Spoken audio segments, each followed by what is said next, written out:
saludo para los pregoneros con todo mi corazón.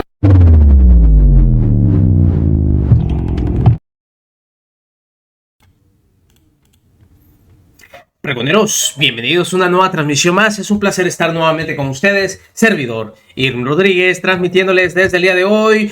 Nos encontramos en este miércoles 11 de junio del 2025. Si nos estás viendo por primera vez, muchísimas gracias por tu tiempo y por tu espacio. Solamente pido tu apoyo con la suscripción para que cada día podamos ser más en esta gran familia pregonera. Vaya, pero vaya tiza que le pegó el gobernador de California, Gavin Newsom, a esta oposición. Vaya que le tumbó los dientes tanto a Alito Moreno y le cerró la boca para que no se vaya a escuchar o malinterpretar mal a la loca del Senado Lilly. Estos dos actores son los que han estado duro y dale tomando la narrativa de que todo esto que está ocurriendo allá en Los Ángeles, California, es por culpa de nuestra presidenta. Sheinbaum provocó el problema en Los Ángeles y desde este momento le advertí que era un error. Aquí el 24 de mayo del 25 provocando las manifestaciones. Esto es una rotunda mentira y ahorita van a ver por qué es que se están manifestando ciertos ciudadanos allá en Los Ángeles, California.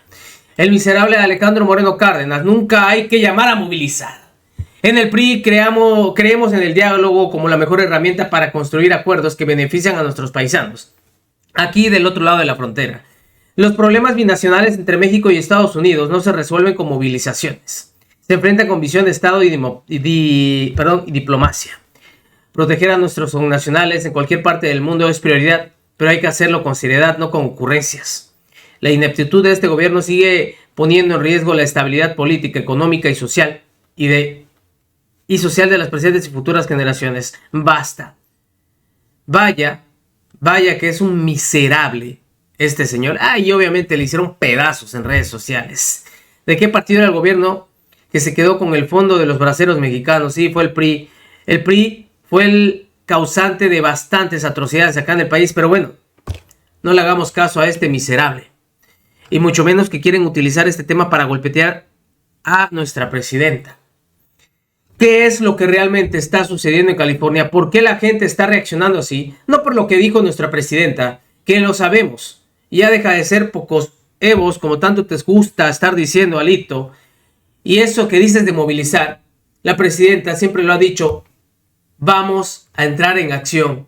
Vamos a hacer, en este caso, ya sea Marcelo Ebrard, los legisladores, estén yendo a Estados Unidos a entablar diálogo como lo han hecho. En ningún momento dijo: vamos a manifestarnos, a salir a las calles. No.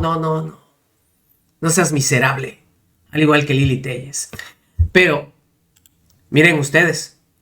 Newsom, la democracia está bajo ataque. Encendido discurso del gobernador de California contra la intervención en Los Ángeles por parte de la administración de Donald Trump. Parte de lo que dijo fue esto. Pero también narró lo que estaba ocurriendo con estas deportaciones, y eso orilló a que la gente ya simplemente no permitiera más. Escuchen ustedes. Trump is pulling a military dragnet all across Los Angeles, well beyond his stated intent to just go after violent and serious criminals. His agents are arresting dishwashers, gardeners, day laborers, and seamstresses. That's just weakness masquerading as strength. Donald Trump's government isn't protecting our communities. They're traumatizing our communities. And that seems to be the entire point. California will keep fighting. We'll keep fighting on behalf of our people, all of our people, including in the courts. Just yesterday, we filed a legal challenge to Donald Trump's reckless deployment of American troops to a major American city. Today, we sought an emergency court order to stop the use of the American military to engage in law enforcement activities across Los Angeles. This isn't just about protests here in Los Angeles. When Donald Trump sought blanket authority to commandeer the National Guard, he made that order apply to every state in this nation. This is about all of us. This is about you. California may be first, but it clearly will not end here. Other states are next. Democracy is next. Democracy is under assault before our eyes. This moment we have feared has arrived.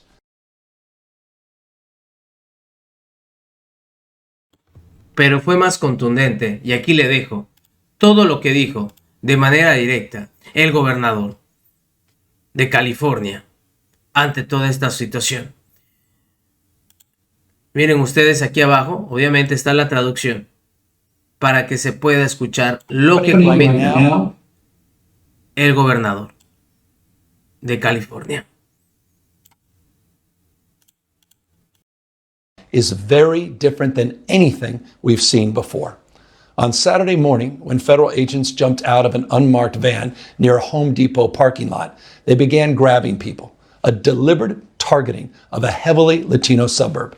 A similar scene played out when a clothing company was raided downtown. In other actions, a U.S. citizen, 9 months pregnant, was arrested. A 4-year-old girl taken. Families separated. Friends, quite literally, disappearing.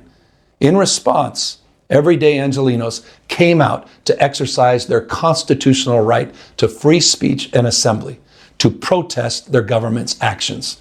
In turn, the state of California and the city and county of Los Angeles sent our police officers to help keep the peace. And with some exceptions, they were successful. Like many states, California is no stranger to this sort of unrest. We manage it regularly and with our own law enforcement. But this, again, was different. What then ensued was the use of tear gas, flashbang grenades, rubber bullets. Federal agents detaining people and undermining their due process rights. Donald Trump, without consulting California law enforcement leaders, commandeered 2,000 of our state's National Guard members to deploy on our streets, illegally and for no reason. This brazen abuse of power by a sitting president inflamed a combustible situation, putting our people, our officers, and even our National Guard at risk. That's when the downward spiral began. He doubled down on his dangerous National Guard deployment by fanning the flames even harder. And the president, he did it on purpose. As the news spread throughout LA, anxiety for family and friends ramped up.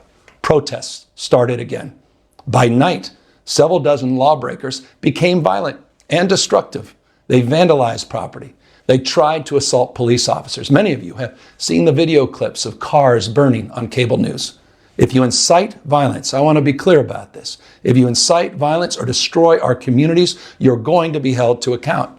That kind of criminal behavior will not be tolerated. Full stop. Already more than 220 people have been arrested, and we're reviewing tapes to build additional cases, and people will be prosecuted to the fullest extent of the law. Again, thanks to our law enforcement officers and the majority of Angelenos who protested peacefully, the situation was winding down and was concentrated in just a few square blocks downtown. But that's not what Donald Trump wanted. He again chose escalation. He chose more force. He chose theatrics over public safety. He federalized another 2,000 Guard members. He deployed more than 700 active U.S. Marines. These are the men and women trained for foreign combat, not domestic law enforcement. We honor their service. We honor their bravery. But we do not want our streets militarized by our own armed forces. Not in LA, not in California, not anywhere. We're seeing unmarked cars in school parking lots, kids afraid of attending their own graduation. Trump is pulling a military dragnet all across Los Angeles, well beyond his stated intent to just go after violent and serious criminals. His agents are arresting dishwashers, gardeners, day laborers, and seamstresses. That's just weakness masquerading as strength. Donald Trump's government isn't protecting our communities. They're traumatizing our communities.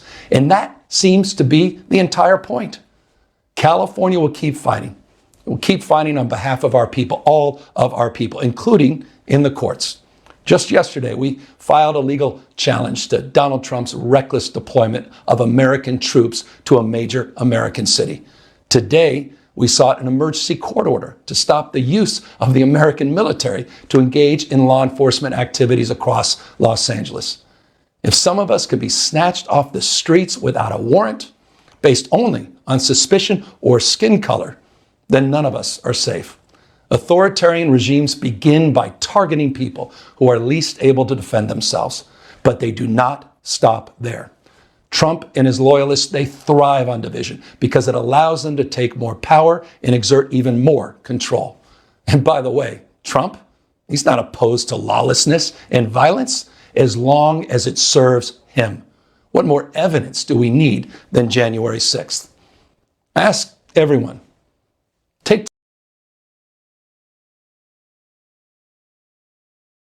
Estas fueron las declaraciones del gobernador de California. Y vaya que tiene la razón sobre todo esto que está ocurriendo allá en Los Ángeles, California. Y obviamente el culpable de todo ello es nada más y nada menos que Donald Trump. Pero la nefasta oposición y ciertos actores políticos, como ustedes escucharon, están tomando esta narrativa. Son unos miserables. Hasta ahí hasta ahí en Estados Unidos ciertos gobernadores saben cómo es Donald Trump. En fin. Nos vemos, que sigan pasando un excelente día. Servidor Irving Rodríguez, transmitiéndoles desde su canal. Recuerden, la información está ahí y depende de todos nosotros pregonarla. Nos vemos. Hasta la próxima.